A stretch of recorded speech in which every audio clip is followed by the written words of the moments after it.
Good morning po sa inyong lahat. Sa mga nasa simbahan at sa mga nasa kanilang tahanan, joining us through our live stream Mass. And we are on the 28th Sunday in Ordinary Time, na kaya kulay green pa rin po. And when we hear ordinary, alam natin parang wala namang so special, wala namang extraordinary, walang bago, walang celebration. Napakarami pong dahilan para hindi tayo mag-celebrate having this pandemic. Marami tayong mga kapatid na naghihirap, kaya ang panawagan sa atin, if we will celebrate, maging sensitive tayo. Magkaroon tayo ng pakialam din naman sa paghihirap ng iba. Muntik na kayo sigurong hindi magsimba dahil bumuhos ang napakalakas na ulan. Baka pwedeng sa bahay na lang. Baka pwede naman na siguro yung mga nasa bahay nila, nung tumila ang ulan, wala na, dyan na lang kayo talaga. Huwag kayong mag-alala.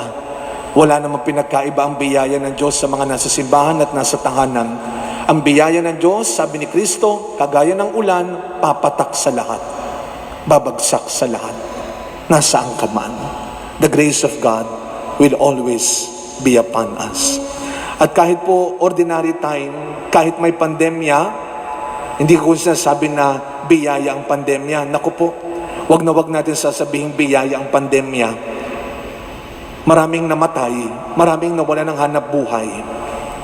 Pero mga kapatid, may biyaya sa pandemya. Hindi biyaya ang pandemya, pero may naging mga biyaya sa pandemya. Araw-araw, marami pa rin tayong nababalita ang maganda kahit papano. Araw-araw, kahit may pandemya, may mga gumagawa pa rin ng mabuti at maganda. Kahit may pandemya. Kaya may dahilan pa rin para tayo ay mag-celebrate. Kaya ang Panginoon laging nag-aanyaya sa atin. Ang Panginoon laging nagbibigay ng dahilan para tayo ay mag-celebrate pa rin. At sa araw na ito, mga kapatid, I would like to invite you to join me in thanking God for the 12 years of my priesthood. Today, sa pagpapasalamat ko sa Diyos sa biyaya ng aking pagkapari, kasama si Father Almer, alam po yan ng lahat ng pari na kami ay tumatagal sa pagpapari. Hindi lamang po dahil sa mga nagawa namin, hindi lamang po dahil sa naging magaling kami, naging mabait kami. Alam yan ng mga naglilingkod sa simbahan. Kaya tayo tumatagal sa paglilingkod dahil naging tapat ang Diyos sa atin. It is God's faithfulness that kept us strong, alive, and keep on going. The faithfulness of God. Kaya mga kapatid, nagkukwentuhan kami ni Father Almer tungkol na sa simbang gabi. May pandemya, pero sorry na lang, may Pasko pa rin. Hindi matatalo at mapipigilan ng pandemyang ito ang Pasko ng mga Pilipino. Ang pinakamahalagang celebration ng taon para sa mga Pilipino, ang pagsilang ng kaligtasan natin. At alam po ninyo mga kapatid, kahit sa lumang tipan, inihanda na ng Diyos ang kaligtasan natin. Kagaya ng sabi ni Propeta Isaías, ang Diyos ay naghanda ng piging, isang celebration. Kaya sabi nila, dapat simple lang ang iyong celebration. Kaya kahapon nasa ako sa mga madre.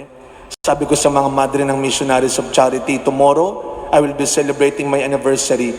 I want to invite you, but I don't want to see you. I want to invite you, but I don't want to see you. And I have friends, I have families who are joining me today through live stream Mass. But para sa inyong mga naglakas loob pumunta, may ilan po akong kamag-anak at kaibigan nandito. Mamaya ho, may social distance pa rin tayo. We have to obey. Pero itong preparation na ito, itong celebration na ito, lahat ng celebration sa mundo na kaya mong gawin, lahat ng celebration na kaya mong ibigay, ay wala sa celebration na inihanda na ng Diyos para sa atin. Sabi ni Propeta Isaías, ang Diyos ay maghahanda ng isang piging na para sa lahat ng tao, na para sa lahat ng bansa. Kung sa mundo, kung minsan, ang masarap na pagkain para lang sa iilang tao, ang piging na kayang gawin ng Diyos ay para sa lahat. And we are all invited in that meal, in that feast. That is the Eucharist. When Jesus died on the cross for all of us, He offered His life for all of us. He prepared the table, the banquet for all of us. Kaya wag mong isipin na hindi ka nakarapat dapat pumasok sa simbahan. Wag mong isipin na dahil makasalanan ka, dahil may mga nagawa kang mali, wala ka ng karapatang tumungtong ng simbahan. God's compassion and mercy will always be greater than our sinfulness. And God will always find His way to win you back. Kaya ang ganda ng ating penitential prayer kanina. Sa mga pagkakataon na ipinagpalit natin ng Diyos, ang ating Sunday Mass, sa mga handaan na kahit mali, kahit masama, dahil gusto ng marami, inuuna mo pa. Patawarin tayo ng Diyos. And God prepared that banquet of love for all of us. Kaya nga, napakaganda ng gospel natin. Ito'y isang babala.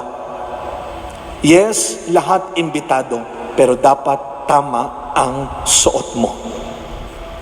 Kung paanong ang sando at short ay hindi pinangsisimba. Kung paanong ang gown at ang Amerikana ay hindi pinantutulog. Ang masamang pag-iisip, ang maling ugali, ay hindi kasuotan ng isang Kristiyano.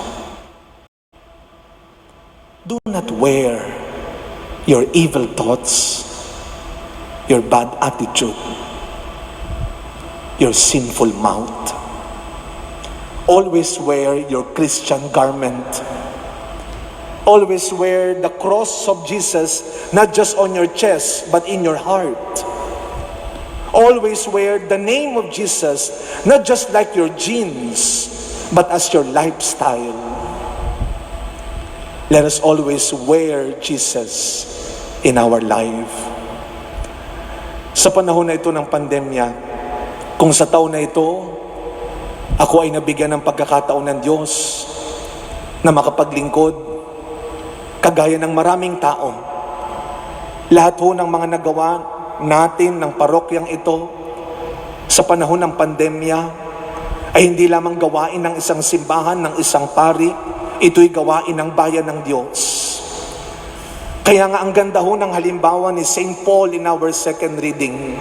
Binalikan ni St. Paul ang mga nangyari sa kanya, ang lahat ng kanyang mga paghihirap, ang mga nagawa niyang kasalanan, ang mga pinagdaanan niyang problema. Pero sa kabila ng lahat ng ito, siya ay tinatawag pa rin na dakilang alagad ni Kristo.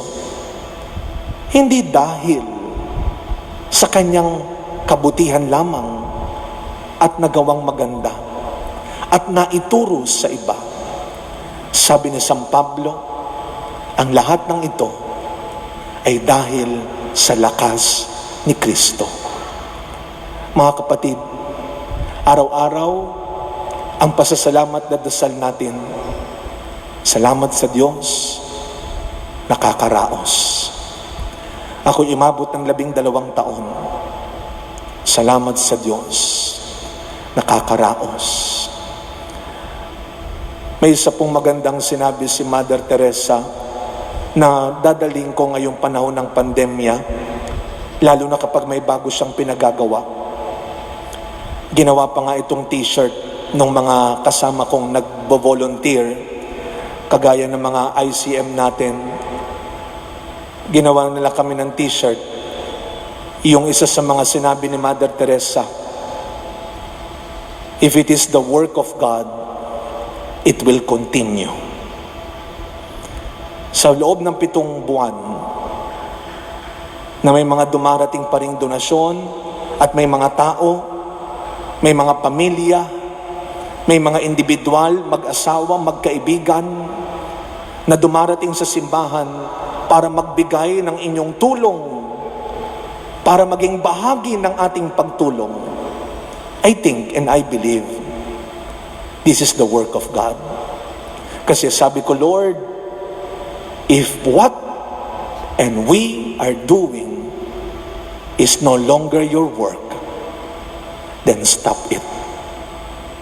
Stop us. Hilingin natin sa Panginoon, mga kapatid, sa pagpapatuloy ng misang ito, na sana huwag tayong kainin at sirain ng makamundong handaan, ng makamundong pagkain. Pag nagdadala kami ng mga pagkain sa mga frontliners, bago namin iwan ang pagkain na bigay ng maraming tao, ang una namin binibigay ay ang panalangin, ay ang dasal, ay ang salita ni Kristo. Yung pagkain, ilang oras, ilang araw, mauubos kagad yan. Huwag tayo magsasawang magsimba. Huwag tayo magsasawang pumasok ng simbahan. Dahil lahat tayo may dahilan para mag-celebrate pa rin. We will not wait for this pandemic to end before we celebrate. Dahil ang mabuhay kay Kristo, bawat araw, bawat oras, ay isang celebration. Lord, huwag mong hahayaan na malayo kami sa iyo, na mawala kami sa iyo. Amen.